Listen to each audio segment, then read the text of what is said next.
Welcome back नाज़रीन। इज़्ज़त दौलत शोहरत की बुलंदियों को छूने के बाद मारूफ अदाकार कवी खान साहब जहान फ़ानी से कूच कर गए। जिगर का कैंसर था इनका और कनाडा में अस्पताल में ज़ेर इलाज से जहाँ पर इनका इंतकाल हुआ है। मैं थोड़ा सा बैकग्राउंड और थोड़ा सा इनके करियर के ऊपर थोड़ी सी रोशनी डाल दूँ। आपको बता दूँ कि पाकिस्तान के मारूफ अदाकार कवी खान ने कम उम्री में चाइल्ड एक्टर के तौर पर रेडियो पाकिस्तान से फ़नी करियर का आगाज़ किया था।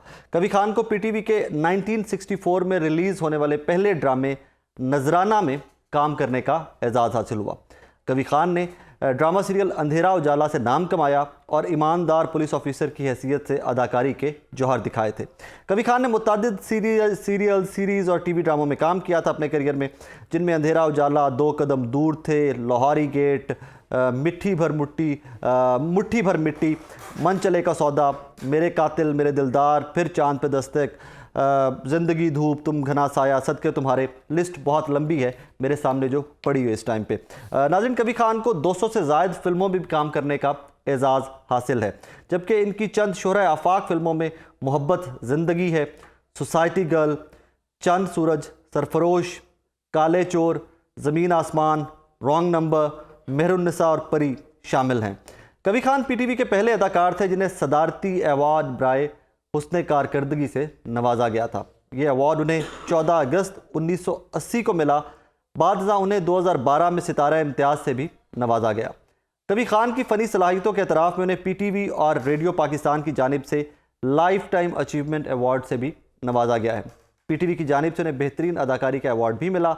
1969 में निगार अवार्ड, 1976 में निगार अवार्ड, 1978 में निगार अवार्ड। कवी खान 5 मार्च 2023 को 80 साल की उम्र में जिगर के कैंसर के बायस कनाडा में वफात पा गए। यू नेम इट एंड कवी खान हैड इट।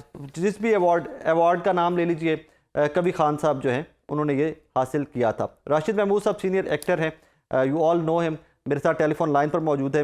राशिद साहब, सबसे पहले तो हमारी जो कम्युनिटी है आर्टिस्ट की, उन तमाम लोगों से ताज़ियत। सर, आपने भी कवि साहब के साथ काम किया, काफ़ी सीरीज़ में काम किया, सर क्या कहिएगा? कवि साहब के साथ मैंने 50 बरस से ज्यादा एफिलिएशन है मेरी। मैंने रेडियो पे काम किया, स्टेज पे काम किया, टेलीविजन पे काम किया, फिल्म में काम किया उनके साथ। मेरी उनसे एक बड़ी क्लोज रिलेशनशिप रही है। मैंने जिंदगी में बहुत कुछ सीखा उनसे। कबीर खान साहब कोई किसी फर्द का नाम नहीं, वो एक इंस्टीट्यूट थे, एक स्कूल थे, मल्टी डायमेंशनल क्रिएटर थे वो। उन्होंने जितनी भी इसकी फनून लतीफ़ा की शाखें उन सब पे काम किया और डोमिनेशन से किया। आज तक वो एक्टिव और सारा कुछ रहे। बहुत बड़ा नाम है, बड़ी अंदोहनाक खबर है। जो आया है उसको अल्टीमेटली रब के पास जाना है, लेकिन कुछ लोग ऐसे होते हैं जिनके चले जाने से ऐसे फील होता है कि जैसे उनकी छांव, वो साहिबान जो एक हमारे इस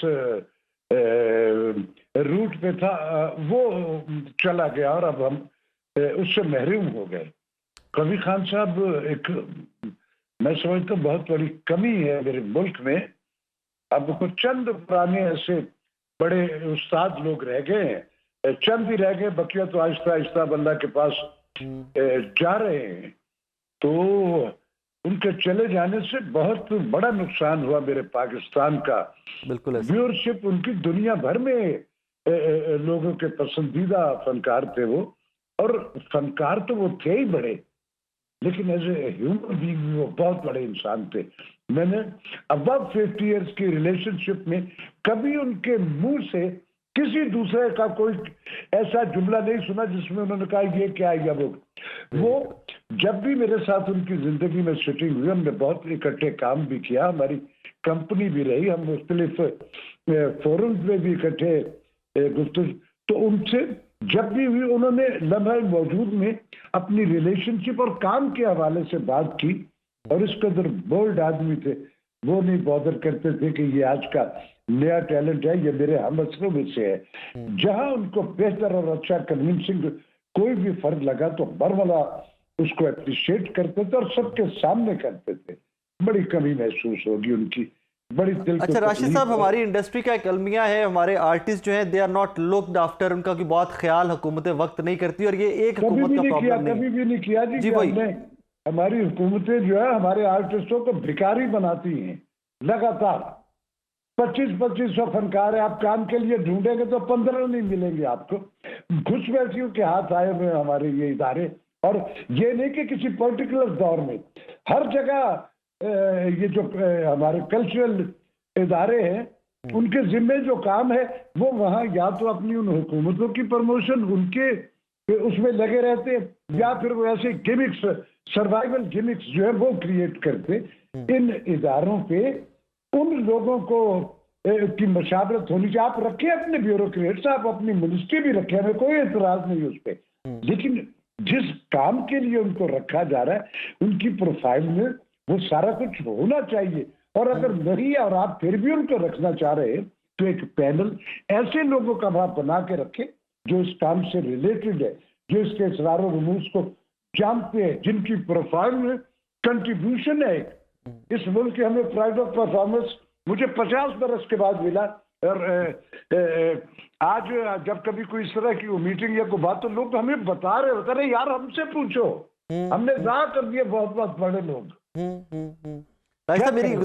मेरी गुजारिश ये थी कि जिस तरह के प्रॉब्लम्स हमारी इंडस्ट्री में हैं, इसी तरह का जी। कोई प्रॉब्लम कवि साहब को दुनिया से जाते हुए उन्होंने तो इस तरह की फाइनेंशियल प्रॉब्लम, किस किस्म के नहीं वो क्राइसिस तो नहीं फेस किए। रत्ती भर नहीं थी, वो बड़े खुददार आदमी थे। वो आखिरी दम तक 24 घंटे काम, बल्कि पीछे मेरी लास्ट जब उनसे मुलाकात हुई उनके कनाडा वेनिला भी जाने से पहले मेरी हेलो हाय रहती थी जी, फोन पे भी मेरी बात होती थी जब वो कराची में होते थे। तो मैंने उनसे कहा कि खान साहब मैं जब भी देखता हूँ कोई ड्रामा ऐसा नहीं होता जिसमें आप क्यों ये ओवरडू अपनी जान पे कर रहे हैं। तो उनका जुमला था मुझे जो लास्ट कि राशिद मैं ये करता रहता हूँ तो आप यकीन करो मुझे लगता है यही मेरी एनर्जी है, इसी ने मुझे एक्टिव रखा हुआ है। राशिद वो साहब मेरे बड़ा साथ ही खुददार रहिएगा, आदमी। जमाल शाह साहब ने हमें ज्वाइन किया। नाजरीन, जमाल साहब, सबसे पहले तो हमारी तरफ से न्यूज़ इंडस्ट्री की तरफ से हमारे जितने आर्टिस्ट हैं उन तमाम लोगों से इजहार ताज़ियत। कवि खान साहब का जाना ऑब्वियसली एक बहुत बड़ा खला पैदा हो गया है। सर, आपने भी काम किया कवि खान साहब के साथ, क्या कहिएगा? जी, खला तो इतना बड़ा है कि पुरोना नामुमकिन है। मेरी बदकिस्मती है कि मैंने उनके साथ किसी ड्रामे में काम नहीं किया, अलबत्ता मेरी मुलाकात ज़रूर थी। खास तौर पे जब मैं DGPMC था तो मैंने उनको दावत दी थी नेशनल आर्टिस्ट कन्वेंशन के लिए, और वो आए और उन्होंने बड़ी ज़बरदस्त पार्टिसिपेशन की। खास तौर पे जो परफॉर्मिंग आर्ट्स ग्रुप थे उनको उन्होंने, उस ग्रुप को उन्होंने लीड किया और बड़ी ज़बरदस्त तजावीज़ दी जो हमने फिर कंपाइल करके गवर्नमेंट को दी। कभी खान साहब तो उन मतलब सीधा सीधा फनकारों में से एक है जिन्होंने बिल्कुल इब्तदा की टेलीविज़न की, और शुरुआत में ही वो बड़े ज़बरदस्त फ़हाल अंदाज से टेलीविज़न पे आए, रेडियो पे उन्होंने काम किया, थिएटर पे, और फिल्में भी बनाई उन्होंने। मेरी नज़र में वो एक ऑल राउंड एक्टर थे, उनमें हर रुख था। तो यानी उनका हिस्से मज़ा भी बड़ा ज़बरदस्त था, टाइमिंग बहुत अच्छी थी, जुबान पे बेइंतहा गूर था, और वो किसी भी कैरेक्टर में बिल्कुल रच बस जाने वाले इंसान थे। और इंतहाई डिसिप्लिन्ड और इंतहाई जिसको हम कहते हैं मॉडेस्ट, यानी इतने बड़े अदाकार, इतने सीनियर होने के बावजूद मॉडेस्टी उनमें इंतहा दर्जे की थी, जिससे जाहिर है उनसे जो जूनियर थे वो बहुत कुछ बेशक काम न भी किया और मैंने, लेकिन ऐसे लोगों से हम सीखते रहे। शुक्र है कि इस किस्म के लोग रहे कि इनकी वजह से हमें भी कुछ सीखने का मौका मिला। कबीर खान साहब की कंट्रीब्यूशंस इतनी ज़्यादा हैं कि उनको मैच करना नामुमकिन है। ऐसे ही सर। सर, आपके साथ जो मुलाकातें रही उसमें इंडस्ट्री के हालात पे शिकवा कुना रहे होंगे कभी खान साहब, यकीनन, क्योंकि कोई भी जी शऊर जो था इंडस्ट्री के हालात देख के वो शिकवा कुना ही रहा है एंड तक। अच्छा नहीं, वो इस तरह कोई शिकवा कुन अंदाज उनका उस तरह से नहीं होता था, बड़े ऑप्टिमिस्टिक थे। उनको पता था कि क्या मुश्किलात हैं, क्या मसाइल हैं, उस पे उसके बारे में तो उनको किसी भी दूसरे अदाकार या जो हमारे पार्टिसिपेंट्स थे उनसे ज्यादा दस्तरस थी। लेकिन ये है कि मैंने उन्हें बड़ा ऑप्टिमिस्टिक इंसान पाया और उन्होंने अपनी कई कहानियां भी सुनाई। जब वो फिल्म बना रहे थे तो बड़े जो मुश्किलात सामने अमूमन फिल्म साजों के लिए आती हैं, उन्होंने भी बड़े ह्यूमरस अंदाज से बड़ी खूबसूरत कहानियां सुनाई। लेकिन उनकी कंट्रीब्यूशन बहुत ज़बरदस्त थी आर्टिस्टों के लिए, आर्ट के लिए, अपनी फील्ड के लिए, सिनेमा या थिएटर या टेलीविज़न वगैरह के लिए बड़ी खूबसूरत तजावीज़ उन्होंने दी और वो अपना ग्रुप लीड कर रहे थे। वो तजावीज़ हमारे कल्चरल पॉलिसी में बाकायदा मौजूद है। तो सर एक लास्ट कमेंट प्लीज मुझे दे जैसे दीजिएगा, एक लास्ट कमेंट मुझे दे दीजिएगा कि कभी खान साहब जैसे सीनियर लोग जो ट्रैक बना के गए इंडस्ट्री में या इस आर्ट के लिए जो ट्रैक बना के गए हैं, क्या हमारी पाकिस्तानी इंडस्ट्री वो ट्रैक फॉलो भी कर रही है? इंडस्ट्री तो फॉलो खुद नहीं करती है, इंडस्ट्री के जो लोग होते हैं, मसलन वो अदाकार थे, अदाकार जो हैं, जो समझदार लोग हैं, समझदार अदाकार हैं, जूनियर उनके बाद आने वाले यकीनन उनसे इस्तिफादा, उनके तजर्बे से, उनके काम से इस्तिफादा ज़रूर करते होंगे। मैंने किया है, मेरा ख्याल है कि राशिद बैठे हुए हैं, राशिद को तो ज़्यादा पता है, इन्होंने काम भी उनके साथ किया है। मेरा ख्याल है कि उनकी जगह कोई पूर्ण नहीं कर सकता और काम उनका इतना है कि वो जाहिर है अल्लाह के पास चले गए, लेकिन उनका काम हमारे साथ मुसलसल मुकालमा करता रहेगा। Sir thank you. राशिद साहब प्लीज क्लोजिंग कमेंट दे दीजिएगा आप भी प्लीज। कबीर खान साहब एक उनके जो कंट्रीब्यूशन है वो एक इंस्टीट्यूट है। हमारा नए आने वाले वो मल्टी डायमेंशनल थे, वो कोई टाइप एक्टर नहीं थे कि एक ही रोल करते थे। उन्होंने इस कदर जिंदगी में वेरिएशन दी। हमारी इंस्पायरेशन यही लोग थे, इन्हीं को देख के हमने ये इस मुल्क में ये सारा कुछ किया और अल्लाह ने हमें एक पजीराई भी दी। बड़े लोग थे लेकिन उनकी कमी जो है वो कभी हमेशा महसूस पूरी नहीं हो पाएगी। राशिद साहब आपका शुक्रिया, जमाल शाह साहब आपका शुक्रिया।